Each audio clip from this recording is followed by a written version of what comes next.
Most people don't realize the biggest block to their success isn't out there, it's in here. Your brain is either your prison or your passport to wealth.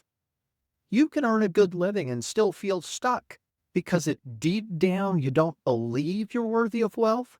You'll sabotage yourself. That's why so many people work hard their whole lives and never break through. My name is Gary Glass. For years I worked as a plumber and later as an engineer at NASA. I earned well, but I struggled with my own mindset. I'd catch myself thinking wealth was for other people, not for me. That story in my head kept me small no matter how much money I made. The shift came when I started rewiring my brain with daily affirmations. Simple, powerful truths I repeated until I believed them. I am worthy of wealth. I create value. I attract opportunities.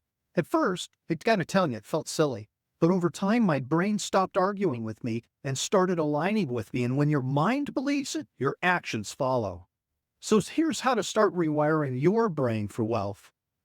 Speak affirmations of worth and wealth out loud daily. Your brain believes what it hears repeatedly.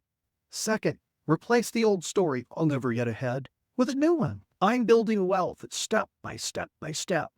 Third, anchor affirmations with action, even small ones, so that your mind sees proof, because affirmations aren't magic words, they're rewiring tools. So if you're ready to start changing your story, follow my page for more belief-shifting tools and wealth-building truths. Share this with someone who needs to hear that they are worthy of wealth too. Because once you rewired your brain, your whole life rewires with it.